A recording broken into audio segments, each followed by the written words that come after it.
emocional que está ali no meio entre as duas coisas. A emoção que está no momento. A emoção que leva a que naquele momento utilizar aquela estratégia ou outra, ou ter uma resposta mais atoplada e mais capaz para enfrentar aquela dificuldade, funcione melhor. E penso que é esse papel das emoções que é muito importante também abordarmos e não ficarmos simplesmente pelo comportamento, pelo exterior. E eu penso que isto é importante não só para o nosso dia-a-dia, é importante também muitas das vezes quando pensamos no coaching ou na psicologia como ferramenta de desenvolvimento, porque muitas das vezes fica um bocadinho com a sensação que é como que se nós para fazermos o carro andar mais rápido mudamos a cor da pintura. E isso não bate certo. É preciso olhar para as emoções, porque as emoções estão mesmo na base de quem nós somos e de como lidamos com as coisas. Ora, o que dizer primeiro de tudo sobre o funcionamento das emoções? Penso que é essencial entendermos desde logo que as emoções são automáticas. A emoção surge naturalmente e surge automaticamente. Nós não podemos decidir sentirmos desta forma ou daquela forma. Às vezes há um bocadinho essa tendência e há quem advogue, quem acredite que podemos escolher os pensamentos e as emoções que temos. Não é verdade. Nós não podemos escolher como nos sentimos, nós podemos influenciar como nos sentimos, que é uma coisa diferente. Ou seja, eu posso estar a sentir-me mais triste e pensar, vou telefonar a um amigo que gosto de falar com ele e normalmente sinto-me melhor depois de falar com ele. E dessa forma eu consigo influenciar o meu estado emocional. Eu não consigo como um processo mental, focar-me e dizer, eu agora quero me sentir de outra forma. Pronto, já está, sinto-me de outra forma. Não. Eu posso ter comportamentos que levam a que haja uma influência sobre as minhas emoções e que levam com que as coisas sintam, que eu acabe por ter uma emoção diferente. Mas não consigo, apenas por pensamento, sentir-me de forma diferente. Agora, nós lidamos com elas desde que nascemos. O bebê, quando nasce, sente-se mal, sente-se desconfortável, sente-se com uma dor, chora. Sente-se com fome, chora. Sente-se desconfortável, o que for, chora. E é essa a primeira forma que ele tem de lidar, pedindo a ajuda de quem está a tomar conta dele, tipicamente a mãe, para lhe dar aquilo que ele sente que necessita. Portanto, lá está. A emoção é gerida pelo bebê desta forma para obter a resposta do meio ambiente que quer. E como as emoções são automáticas e como nós desde sempre aprendemos a lidar de uma forma ou de outra com elas, acabamos de ter um bocadinho a sensação que tudo isto foge ao nosso controle e tudo isto nos escapa. A emoção, que é automática de facto, e a resposta também, que não é automática. A resposta nós podemos controlar. Mas parece que fica tudo fechado dentro de uma caixa. É como se nós fôssemos um produto acabado e não há mais nada a fazer ali. As emoções são desta forma e a minha resposta é aquela. Habituei-me desde pequeno a ter aquela resposta. Isto nunca foi um objeto de grande reflexão, se calhar, para muitos. Isto nunca foi um ponto de aprendizagem ou de treino, o como lidar com as emoções, ou o que fazer com elas, ou sequer reconhecê-las. Muitas das vezes não as reconhecemos. E vemos isto quase como se fosse uma caixa fechada. E depois dizemos coisas como, eu sou assim, as pessoas já me conhecem, já sabem com o que é que podem contar. Gostam, não gostam, paciência, eu sou isto. Ora, isto pode se tornar em determinados momentos problemático, porque isto depois limita a nossa capacidade para ter uma resposta perante as situações. Uma investigadora que eu gosto muito, chamada Brené Brown, que tem uma das TED Talks de maior sucesso, está a fazer neste momento uma investigação a que ela se referiu numa entrevista que fez com um outro investigador chamado Mark Brackett sobre o tema das emoções. E ela está a fazer um estudo muito interessante. Ela, nesse estudo, está a perguntar às pessoas para identificarem quantas emoções é que conseguem identificar em si próprias ou nas pessoas com quem tiveram ao longo de um dia. Portanto, 24 horas, quantas emoções é que conseguem identificar nelas próprias e quantas emoções é que identificam nos outros. Quantas emoções é que vocês acham que as pessoas mais ou menos responderam? Ponham lá aí nos comentários. Número de emoções que identificam em si próprias e nas pessoas com quem estiveram durante um dia. Fazem uma ideia? Querem adivinhar?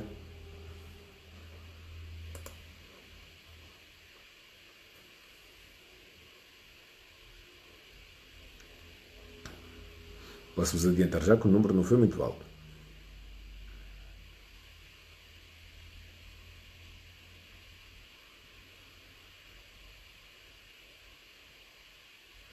Ok, vocês já estão muito modestos nas respostas, então deixa-me avançar. Basicamente, as pessoas estão, em média, a responder 3 emoções diferentes ao longo de um dia. Apenas 3 emoções diferentes, em si próprias ou nas pessoas com quem estiveram. Tipicamente, boa Rita. Rita Marva, acertaste. Rita Pinhal, um bocadinho fora. 3 emoções só. É impressionante, não é? E para nós que trabalhamos na área de psi, somos psicólogos, é ainda mais impressionante. Ora, 3 emoções é de facto muito pouco e nós passamos por tantas emoções ao longo do dia. E tipicamente essas emoções são tristeza, alegria e raiva ou agressividade em geral. Nós tecnicamente chamamos de raiva. Apenas estas 3, em média, são a resposta. E reparem que estamos a falar em média, portanto, seguramente haverá pessoas que ainda respondem menos emoções, ainda identificam menos emoções. Olá Sandra, tudo bom? Otília, tudo bem? Bem-vindas. O que é que vocês acham disto? Vocês querem partilhar os vossos... Eu gosto muito mais que isto seja uma conversa do que um monólogo. Se puderem, quiserem fazer as vossas questões ou quiserem pôr os vossos comentários, por favor façam, que eu terei todo gosto em falar sobre eles e em comentar também e a responder. 3 emoções em média, é o que as pessoas identificam ao longo de um dia. Tipicamente, não são só estas, mas tipicamente as respostas mais habituais são tristeza, alegria e agressividade, ou raiva. Isto dá que pensar. E a pergunta que eu acho que é uma pergunta importante fazer neste momento é: o que é que nos afasta de sentir as nossas emoções e de perceber que emoções é que temos? O que é que nos afasta disto? Porque é que nós, que sentimos tanta coisa ao longo do dia, depois temos tanta dificuldade em identificá-las e perceber o que é que se está a passar? Olá Mónica, olá Sandra, Sofia. Ora, penso que aquilo que eu referi atrás é um dos fatores. Ou seja, nós habituámos a lidar com as emoções de determinada forma e automaticamente achamos que é a única forma e funcionamos em automático com isto. Não refletimos o suficiente sobre o que é ter as emoções e o que é lidar com elas. Penso que isso é um fator essencial para esta situação de estar com este afastamento, com este distanciamento das nossas emoções. Depois, há outros fatores que nos afastam de estar mais em contato com as nossas emoções. Um deles é, para tornar se calhar a conversa ainda mais, olá Inês, boa tarde, ainda mais psicológica, a minha pergunta para vocês agora seria, olá Elsa, boa tarde, Elsie também, boa tarde, de que forma, o que é que vocês pensam, o que é que vocês sentem relativamente às vossas emoções? O que é que eu quero dizer com isto? Vocês têm uma opinião sobre as vossas emoções? Vocês têm opiniões? Vocês têm emoções relativamente às vossas emoções? Se eu fizer a pergunta de outra forma fica mais fácil. Quais são as emoções que vocês gostam e quais são as emoções que vocês não gostam? Tipicamente há emoções que gostamos mais. Tipicamente não gostamos muito da tristeza. Gostamos mais de emoções como a alegria, como a felicidade e outros tipos de emoções assim. Ora, existem também preconceitos sobre as emoções. Pensem nisto. Pensem como é que afeta a imagem de um homem triste. Um homem que está triste. A tristeza nos homens. Tipicamente a tristeza nos homens e tudo o que sejam demonstrações de tristeza nos homens são interpretadas como fraqueza. Perante uma situação idêntica, 2 homens diferentes, um reage com tristeza, o outro reage com agressividade, socialmente o que reage com tristeza é penalizado, o que reage com agressividade é mais valorizado, é beneficiado em termos de apreciação social.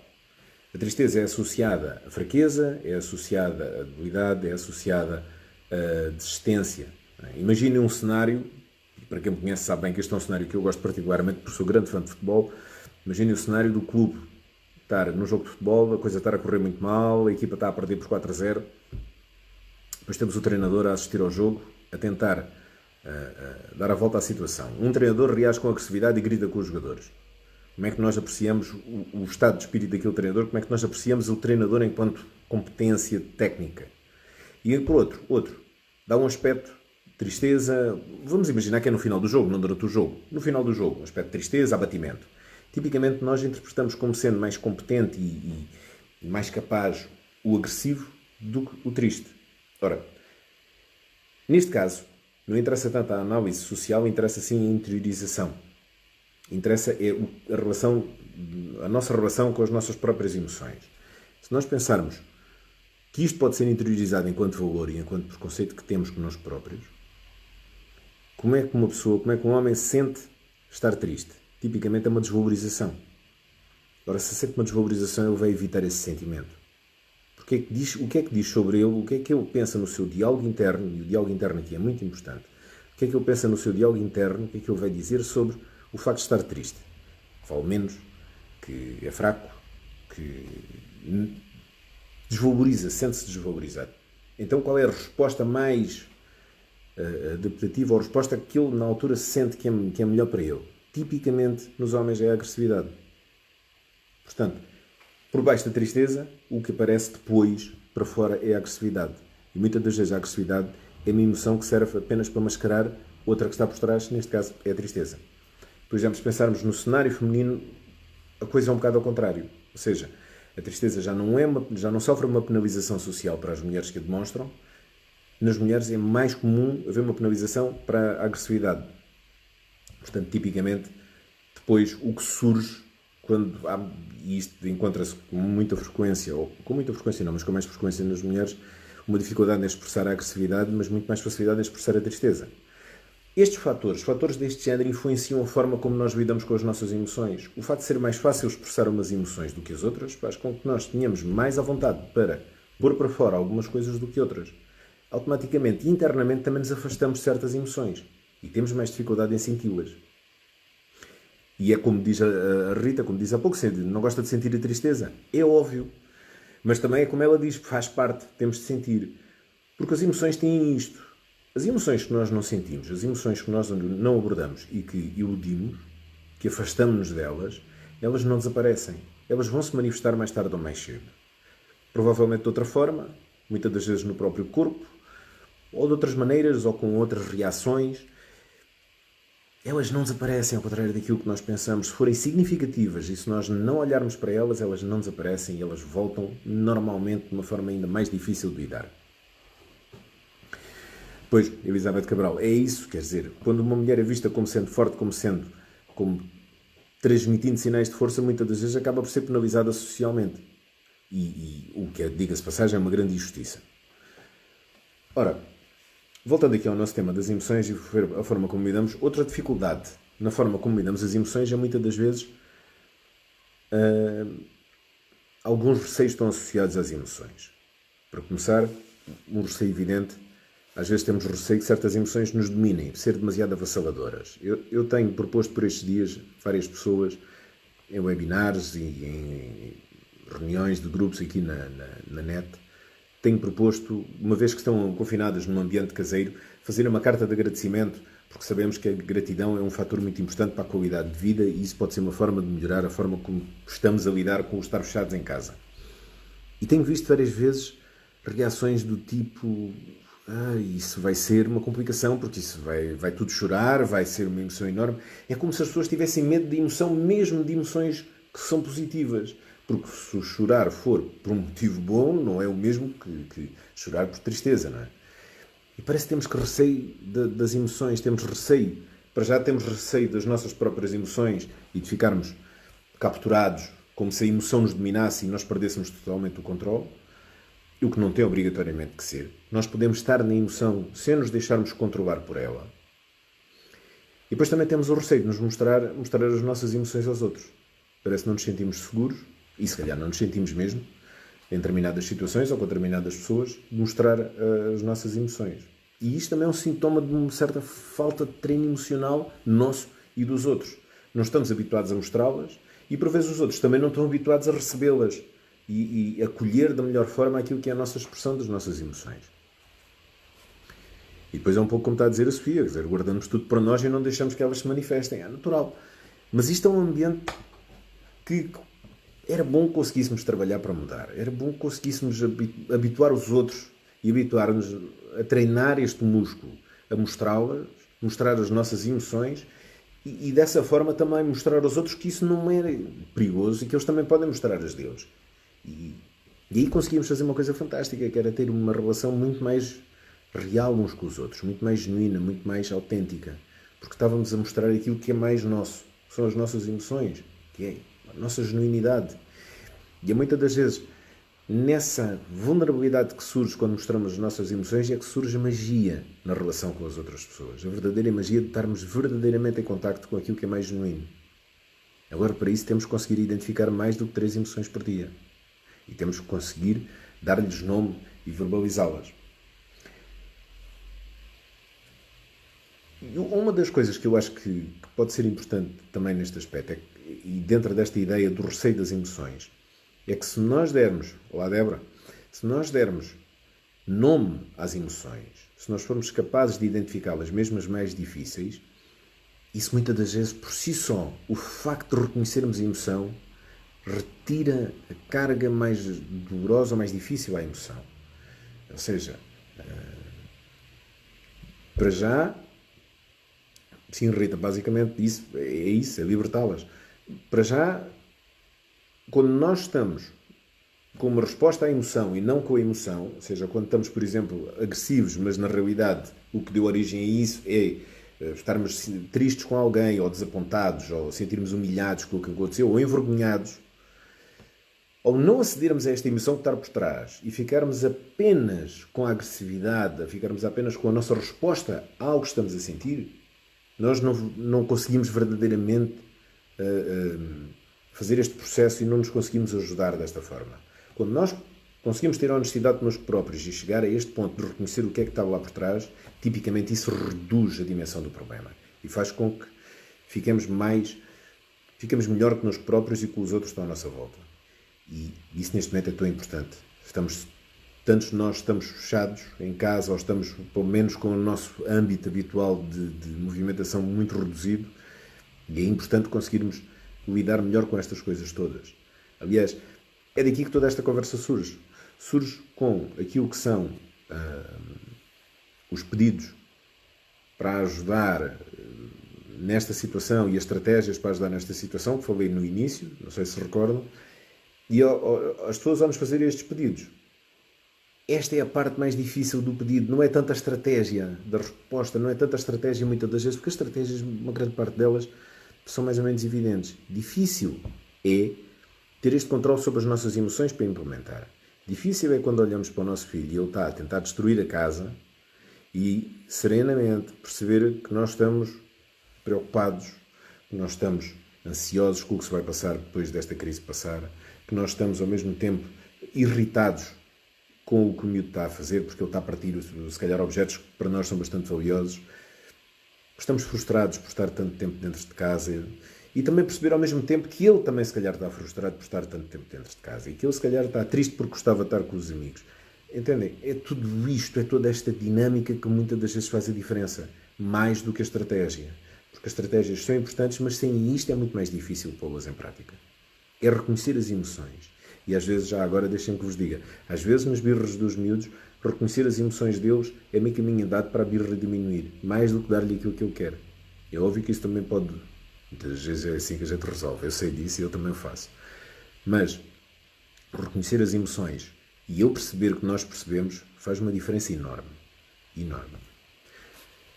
Outra coisa que pode ser importante é que às vezes sentimos culpa pelas emoções que temos. Por qualquer motivo. É muito comum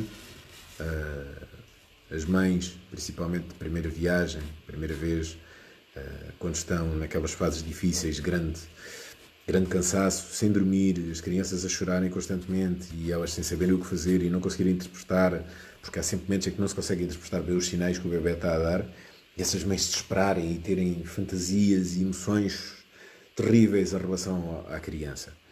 E depois vêm falar com os psis, e vêm falar com os pediatras, e vêm falar com os obstetras, a dizer carregadíssimas de culpa. Eu pensei isto, e como é que é possível pensar estas coisas? é a coisa mais normal e todo esse receio de terem pensado isso é a coisa mais normal também. Mas nós não temos responsabilidade sobre aquilo que nos vem à cabeça. Temos responsabilidade, sim, é sobre o que fazemos com isso. E é aí que faz a diferença toda. O que é que podemos fazer para exercitar este músculo? Exatamente, Elizabeth, é verdade. É verdade, nós podemos estar felizes e depois sentimos culpados por estarmos felizes porque sentimos que os outros não estão felizes. Mas, repara, sendo automático, as emoções surgindo de forma automática, não há motivo pelo qual nos sentirmos culpados por sentirmos isso. Nós sentimos o que sentimos. E isso faz parte do processo, faz parte de ser humano, faz parte de estar aqui, de estarmos no mundo. Nós sentimos o que sentimos. É a resposta que faz diferença. E a resposta, já agora aproveito e insisto um pouco neste ponto, a resposta parece automática, mas não é. Uma das coisas importantes para tomarmos essa consciência é um dos processos, para mim, na minha vida foi muito importante, que foi fazer treino de mindfulness. O mindfulness ajudou-me a tomar uma consciência ainda maior sobre isso. Já o sabia, já tinha estudado psicologia, mas ganhei ainda mais consciência sobre isso. Nós, de facto, temos uma distância entre o estímulo, que neste caso pode ser ter a emoção, e a resposta, que pode ser o fazer alguma coisa com isso. Ficamos tristes, não temos automaticamente, ou ficamos irritados, e tipicamente isto surge muito na agressividade. E daí que o mindfulness é muito indicado para controle de impulsos. Ficamos irritados com algo, nós não temos que partir para uma resposta agressiva automaticamente. E às vezes nesse espaço entre os dois momentos, separarmos, se dermos um tempo e refletirmos sobre nós próprios, tomamos a consciência que o que está lá por trás não é de facto só a agressividade, há muito mais lá por trás. E depois era aquilo que eu dizia há pouco. Ao tomar consciência, reduzimos, tiramos ar do balão. E faz com que a coisa fique muito menos difícil de lidar. E aí torna-se muito mais fácil lidar com as emoções. E escolher uma resposta que seja positiva e que não nos prejudique nem a nós, nem os outros que estão à nossa volta. Uma coisa muito importante, e principalmente para quem tem crianças, para quem tem jovens adultos, para quem tem na família pessoas mais novas, a mim também mais velhas, todas as idades isto é importante. Quando nós perguntamos aos que estão à nossa volta, estás bem hoje? Parece-me que não estás completamente, ou como é que estás? Simplesmente, como é que estás hoje? E às vezes fazemos estas perguntas quase em automático, é quase como, olá, bom dia. E se o outro quer falar, dizemos, agora não tenho tempo. Olha, falamos pelo caminho. Ou qualquer coisa, a resposta deste género. E não damos oportunidade, quando esses momentos mágicos em que a pessoa realmente tem alguma coisa para dizer e quer confiar em nós e dar-nos essa partilha, essa magia de nos dar essa prenda, que é os seus sentimentos e as suas emoções, e quer dividi-las connosco para nos ajudar, para podermos ajudar com o que ele está a passar. Deem-se tempo a vocês e a outra pessoa, dentro da medida do possível, mas deem-se tempo para ouvir essa pessoa. Isso é muito mais importante do que às vezes parece. É extremamente importante esses momentos. E especialmente se for com os nossos filhos, se for com os mais novos junto de nós, é extremamente importante termos esse tempo para eles. Porque estamos a ensiná-los algo muito importante, é que eles podem partilhar os seus sentimentos. E há pessoas que podem acolher isso e receber isso sem que isso seja algo ameaçador, tanto para quem acolhe como para quem dá. Isso é extremamente importante. Outra coisa é nós termos alguém que nos possa ouvir. Independentemente de poderem sempre recorrer a ajuda profissional, psicólogos como eu ou como algumas das minhas colegas que estão na Veículo de Ideias, penso que está aqui ainda a Inês, que também faz parte da Veículo, ou a Sofia. Independentemente, ou outros colegas como a Sara ou a Rita Pinhal, que também estão aqui online, independentemente de poderem pedir ajuda a profissionais, vocês podem sempre encontrar junto da vossa família ou junto dos vossos amigos, das pessoas que vos estão mais próximas, alguém com quem partilhar e alguém que consiga receber isso sem interpretar de forma errada. E penso que isso é extremamente importante, ter essas pessoas na vossa vida e tirar tempo para falar com elas. Não tenham receio de partilhar aquilo que sentem. Não quer dizer que corra sempre bem, mas vocês vão encontrar alguém que saiba receber isso. E se encontrarem alguém que recebe isso, isso tem um valor espetacular. E isso vai ser muito importante para vocês e para eles. Vocês vão ver que vão lidar de forma diferente com as coisas da vossa vida e vão ajudar os outros também a lidar com as deles de forma diferente. Outro exercício que podem fazer, mais perto da ideia das estratégias, mais práticas, é simplesmente ir tomando nota ao longo do dia. À medida que as coisas vão acontecendo, de x em x tempo, de hora a hora, o que é que eu estou a sentir? Parem um momento, reflitam um momento. O que é que eu estou a sentir neste momento? O que é que está a passar comigo neste momento? O que é que está a acontecer comigo? Para treinar esse músculo, mesmo para ganharem esse hábito de olharem para dentro e de ver o que é que está a passar. Isso vai-vos permitir aceder àquilo que é o vosso verdadeiro eu, não àquilo que é a resposta automática que vocês têm. Olá, pretinha linda, tudo bem? Não há resposta automática e ficarem apenas pela resposta, mas vão poder perceber o que é que se passa com vocês. E vão, se calhar, ainda poder fazer uma outra coisa, que é descobrir formas diferentes de responder às situações e às emoções que têm. E isso pode fazer a diferença toda. Bom, o que é que gostariam de perguntar? Comentários? O que é que eu vos posso dizer mais? Olá, Célia.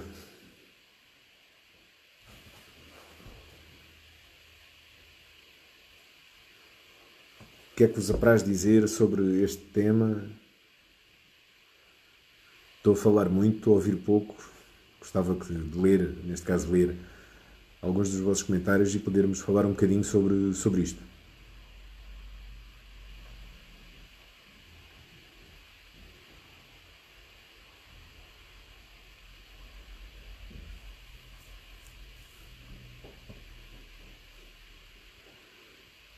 Este tema das emoções é um tema que é sempre muito querido e eu acho que é um tema muito importante. E, infelizmente, por vezes não se consegue abordar de uma forma mais estimulante e gera sempre um bocadinho daquela coisa de conversa desconfortável. Fico sempre com a sensação, quando começamos a falar de emoções, há sempre aquela sensação de emoções, não podemos falar de nada assim menos intrusivo. Parece que é intrusivo, parece que estamos a falar de qualquer coisa que é demasiado nosso e temos de defender. E eu penso que isto está tudo relacionado com esta perspectiva de nos afastarmos um pouco disto, porque é como se fosse demasiado sensível, é como se fosse algo que é tão precioso e tão sensível que temos medo de mexer, não vai partir-se, ou estragar-se, ou doer de alguma forma. Mas é aí que de facto está a magia.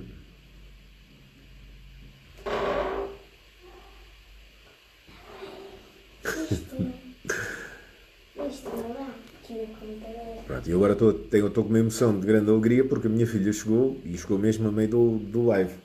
Eu estou aqui a falar com um conjunto de pessoas. Mas eu não estou. Eu estou no telefone.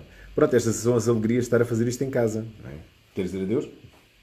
Queres dizer adeus? Oh pai, tu viste, não? Vi-te. Pá. Queres dizer adeus ou vais com a mãe? Adeus! Vai lá. Falar sobre controlar as emoções em situação de stress no trabalho. Claro que sim, podemos falar sem dúvida. Técnica, lá está.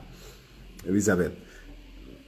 Há várias técnicas, há muitas técnicas. Há desde de não responder automaticamente, há desde fazer meditação fora do trabalho, porque dentro do trabalho pode ser complicado.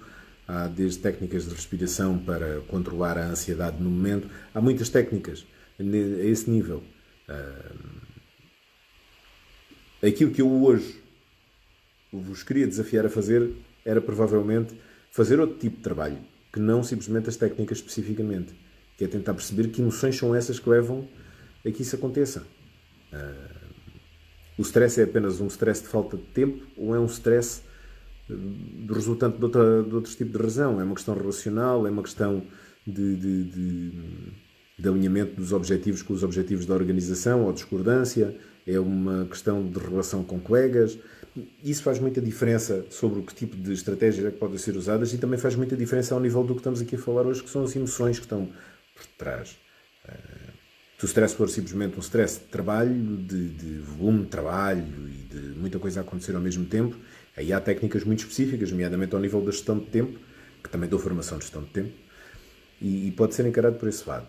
Numa perspectiva de emoções, e eu peço desculpa se estou a restringir a este tema, mas de facto foi o tema de hoje, numa perspectiva de emoções, eu penso que perceber se é uma questão mais emocional ou relacional com os outros, ou da emoção relativamente à tarefa e ao trabalho, pode ser importante refletir sobre isso e perceber que emoções é que estão aí envolvidas. Okay?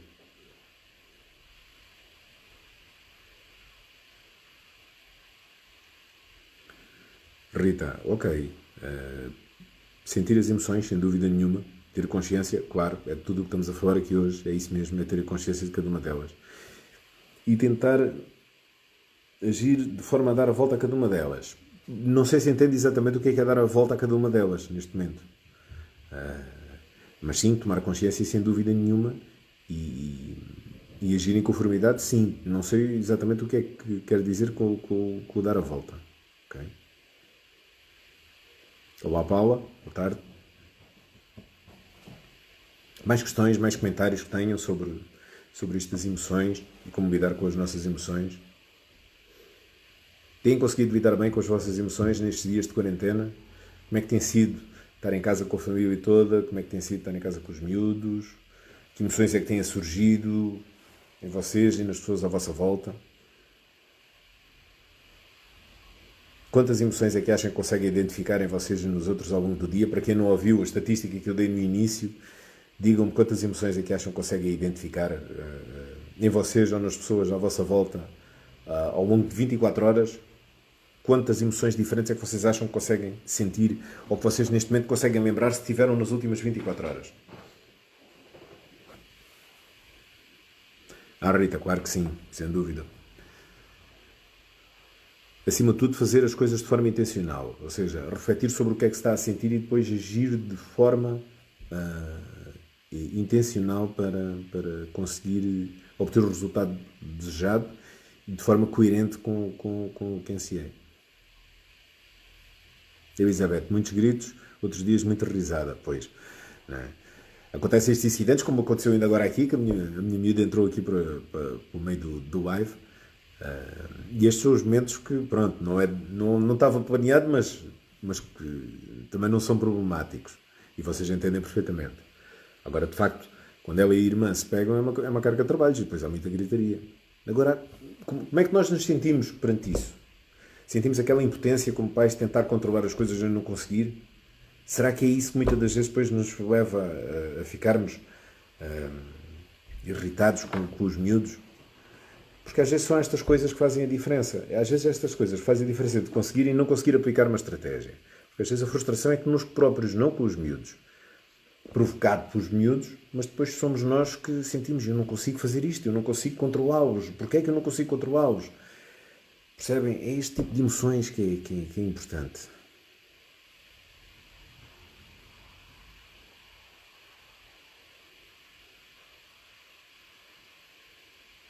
Tem sido uma grande aprendizagem. Pois, sem dúvida. Acredito que sim. Esta situação tem sido uma aprendizagem para todos. O que faz também, o que muitas das vezes cria novas emoções. Ou seja, estamos perante situações novas. As situações novas tipicamente criam emoções novas, ou criam emoções novas, não, mas criam emoções que não estamos habituados. É o receio, é a ansiedade sobre se conseguimos ultrapassar a situação, é a dúvida, é a sensação de não estarmos a controlar, receio perante o desconhecido. Tudo isso torna tudo muito mais desafiante. Agora, sem dúvida nenhuma, estamos todos num período de grande aprendizagem, que isto vai se refletir depois. Vamos sair disto com um conjunto de recursos emocionais e práticos maior, porque passamos por uma experiência que nunca tínhamos passado e vamos estar melhor preparados para outras dificuldades que surjam no futuro, sem dúvida. Respirar para minimizar o stress, sem dúvida, é uma boa estratégia.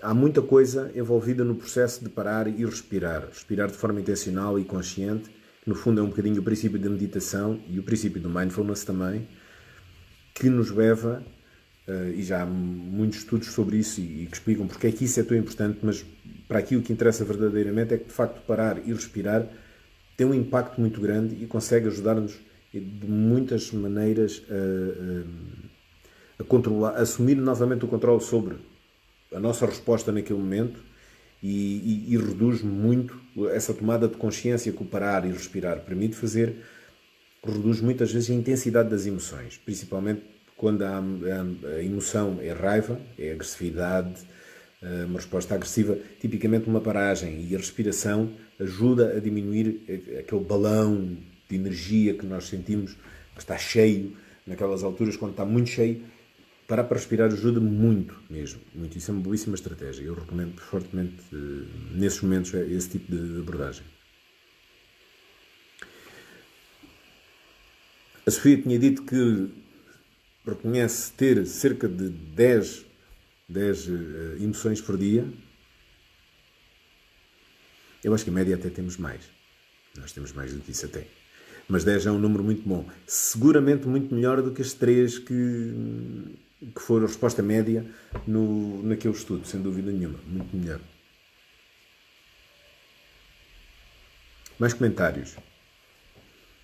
Quais são as emoções dominantes? As emoções que vocês sentem que vos acontecem mais vezes? Têm uma noção?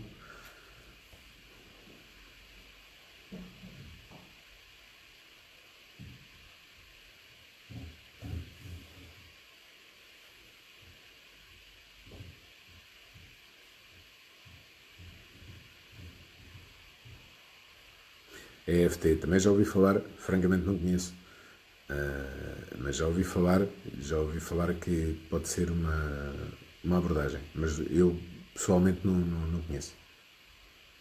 Elizabeth, stress, claro. Mas lá está, o stress tipicamente é stress por alguma coisa.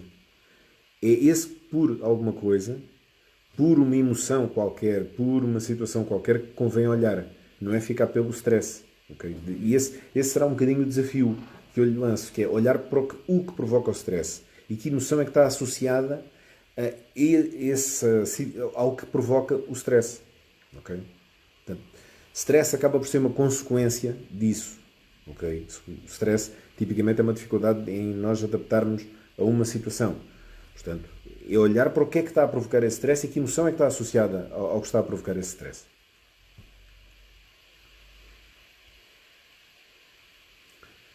Ok, Sofia, frustração, ansiedade, tristeza, alegria, indignação. Consoante o que vai acontecendo à minha volta. Presumo que isso tenha também a ver com o contexto em que estamos a viver neste momento, não é? Que esteja relacionado com tudo o que está a acontecer à nossa volta, neste momento.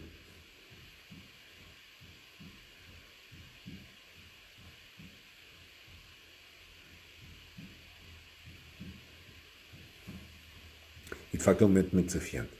E é um momento em que ontem, ao fazer umas compras, ao falar com uma pessoa num estabelecimento de atendimento ao público, estava-me a dizer que neste momento já aconteceu várias vezes lá no espaço, e é um espaço até relativamente amplo, em que as pessoas podem estar distantes umas das outras, que já aconteceu brigas na rua, brigas entre pessoas que estão dentro do espaço, porque uma pessoa sentia que a outra estava demasiado próxima, a outra não a deixava aceder às coisas porque estava na frente e coisas deste género. Tudo isto são realidades novas que estamos a enfrentar neste momento. O distanciamento social é algo novo e estranho. Eu, quando estou a falar agora com uma pessoa amiga, sinto-me estranhíssimo por estar à distância que estou. E estamos todos a adaptar-nos. E toda esta novidade faz vir ao de cima muita coisa e muitas emoções e muitos receios. E, por vezes, lá está, a resposta ali foi uma resposta agressiva, que é muitas das vezes a resposta que é mais fácil de dar no momento, mas não é obrigatoriamente a melhor resposta para resolver o problema, e não me parece, de facto, que tenha sido naquele momento. Ok, Elizabeth, o princípio é esse, é fazer esse trabalho, e dou os parabéns pela partilha, muito obrigado pela partilha, porque o processo é exatamente esse, é tomar consciência do que é que está a incomodar, de que emoções é que estão associadas a isso. E lá está. A frustração depois pode ajudar, de facto, ao stress, sem dúvida nenhuma, pela intensidade que o trabalho tem, sem dúvida. Esse processo de olhar para dentro é que é o processo fundamental para conseguir ajudar a lidar.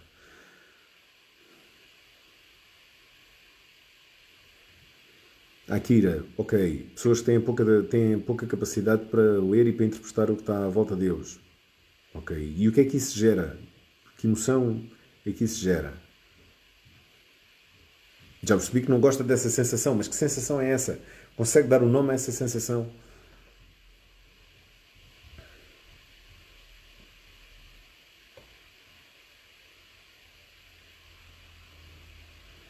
Sim, tipicamente, Sofia, aquilo que nós focamos a nossa atenção ganha importância, ganha dimensão em nós. E isso ajuda, sem dúvida nenhuma. Isso faz com que nós consigamos ter uma perspectiva mais direcionada para um lado ou mais direcionada para o outro. Ok, Akira, então é essa frustração e essa impotência, exatamente, o processo é exatamente esse. Excelente. O processo é esse, é conseguir olhar para nós e perceber o que é que estamos a sentir perante a situação. Tomar essa consciência. Ok? E depois, se calhar, refletir um bocadinho sobre porquê. Porquê a frustração, porquê a impotência. E ir fazendo esse processo, ir tentando descer, digamos, até ao nível que a gente chega mesmo à essência da coisa. Okay? E perceber mesmo essas frustrações, essas sensações, essas emoções que sentimos. Porquê é que é frustrante? Porquê é que se sinto impotente perante esta situação? O que é que gostaria que acontecesse não está a acontecer? E é isso que nos ajuda depois a conseguir lidar melhor com a emoção na situação.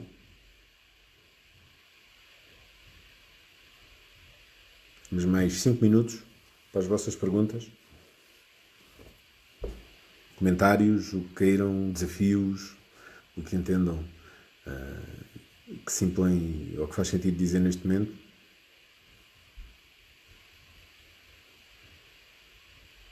Eu achei de facto muito curioso.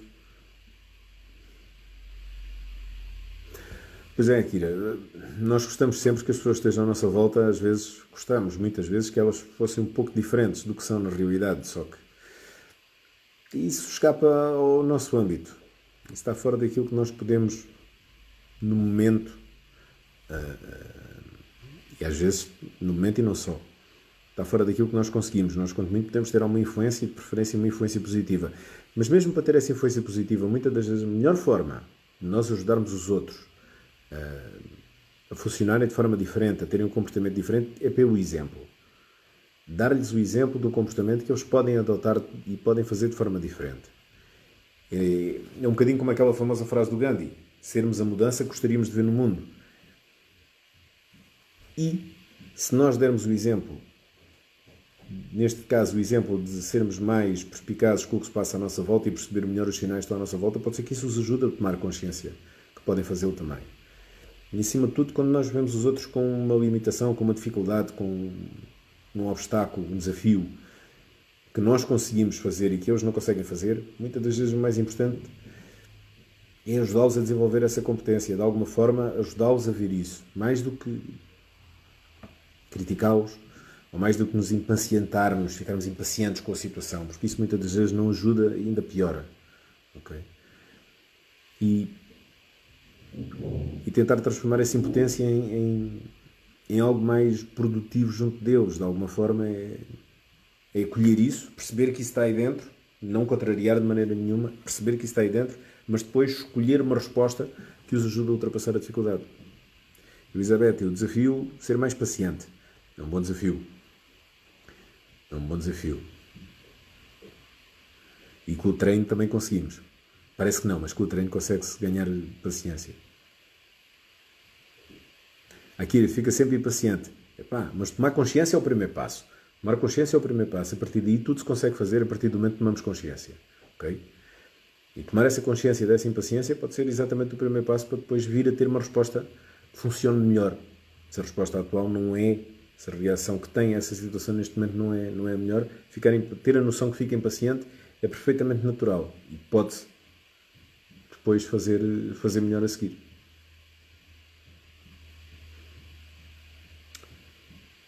O tempo está quase a acabar. Meditação, sim, sem dúvida. Meditação. Mindfulness é uma forma de meditação também. A ferramenta de base do Mindfulness é uma meditação simplesmente incorporando conhecimento da psicologia. Portanto, tanto a meditação como o Mindfulness são bons processos que vale a pena olhar para eles e podem ser belíssimas soluções para ajudar a lidar com momentos de maior tensão ou de maior dificuldade. Bom, como eu estava a dizer, estamos quase no fim. Convido-vos depois a passar para a página de Facebook e fazer like na página Veículo de Ideias. LinkedIn, estou presente como Eduardo Horta, Team Coach, ou a página da Veículo de Ideias também no LinkedIn. E mais uma vez agradecer a vossa presença, terem estado aqui a ouvir e a sugerir e a debater. Agradeço, depois deixem um comentário, digam qualquer coisa. Digam de que forma é que isto vos pode ter ajudado, que para mim é muito importante saber de que forma é que posso estar a ajudar e de que forma é que posso ajudar melhor. Se quiserem também deixar uma sugestão para um tema, para um futuro live, teremos muito gosto em tentar acolher e falar sobre ele e sobre algo que vos preocupa ou que vos interessa nos próximos tempos. Ok? Muito obrigado a todos e até para a semana, às 6 horas, novamente, live do Veículo de Ideias. Ok? Obrigado. Adeus.